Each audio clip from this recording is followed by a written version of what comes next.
All right, let's be real. Some of the most exciting cartoons today aren't coming from the big studios. They're coming from the indie scene. Whether they started as experimental projects or humble YouTube animations, these indie gems are taking over. But how did we get here? Why does it feel like mainstream cartoons, the ones from Disney, Cartoon Network, and Netflix, are out of steam? Don't get me wrong, I think the industry can bounce back, but right now, it's looking rough. So, what's going on? This thought hit me when I heard The Amazing Digital Circus was greenlit as a full series. And the best part? It's staying indie, with episodes dropping on Glitch's YouTube channel. That's wild. However, starting from October 4th, 2024, the series also became available on Netflix. Despite this expansion, Glitch Productions retains full creative control, and new episodes continue to premiere on YouTube before being available on Netflix. Let's talk numbers. The Amazing Digital Circus racked up 274 million views in just 4 months. As of January 2025, the pilot has reached 365 million views. To put that into perspective, that's nearly triple the views of Hazbin Hotel's pilot, and that show had studios lining up to buy it when it was way less popular. With The Amazing Digital Circus blowing up like that, you'd think major networks or streaming platforms would be scrambling to get in on the action. Maybe they are, but the creators stuck to their guns, keeping it indie despite the huge challenge of funding a full season. That's gutsy. It makes me wonder, how did YouTube become a better home for cartoons than places like Nickelodeon, Disney Channel, or Netflix? Indie production isn't cheap or easy, but the fact that it's happening at all marks a massive shift. When was the last time a new mainstream cartoon became a cultural phenomenon? Can you name a non-reboot or non-comic-based show that hasn't already been canceled? Meanwhile, I could walk into Little Tokyo right now and find bootleg merch for characters like Blitzo from Hell of a Boss, or Pomni from The Amazing Digital Circus. It's clear, indie animation isn't just popular, it's defining what animation fans are talking about. The harsh truth? The animation industry is struggling. Around 70% of the workforce is out of a job. Shows are being canceled and new ones aren't getting renewed. The big studios aren't taking risks, and it's leaving fans with less to get excited about. Meanwhile, indie creators are thriving in this vacuum. This shift didn't happen overnight.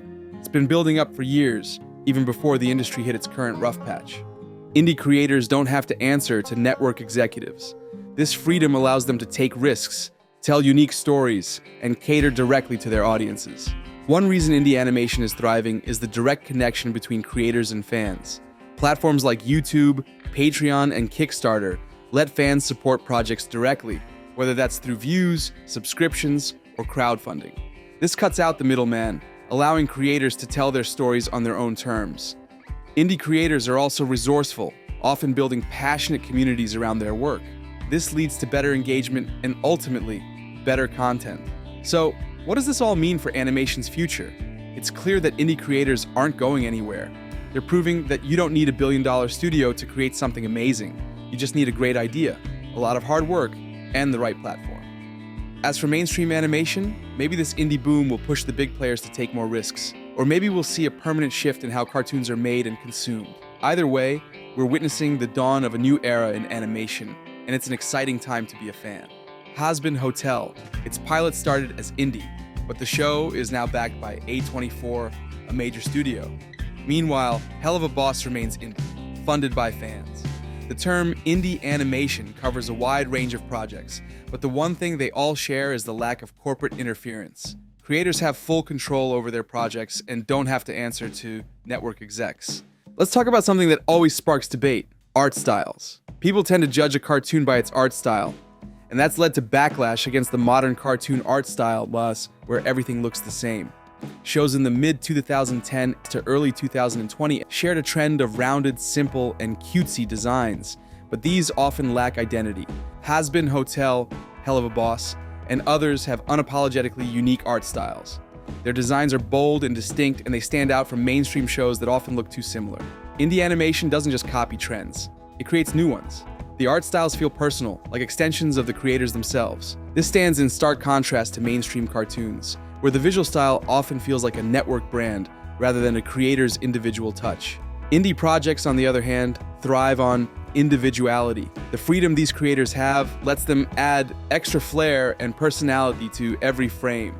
making their work feel fresh and unique. Mainstream animation is starting to embrace more diversity in art styles again. Shows like Invincible and Fired on Mars prove that things are shifting back toward creator-driven designs, but it's indie animation that's truly leading the charge with its bold, diverse approaches. Of course, indie animators work incredibly hard to produce stunning content with limited resources. Their dedication, paired with passionate fans, is why these projects thrive. Indie animation is doing what mainstream animation has struggled with lately.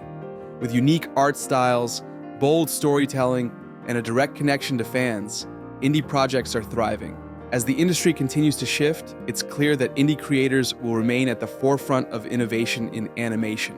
Whether you're watching the amazing digital circus on YouTube or diving into Hell of a Boss, one thing's for sure: this new wave of cartoons is unlike anything we've seen before. Like, subscribe, and share. Thanks for watching.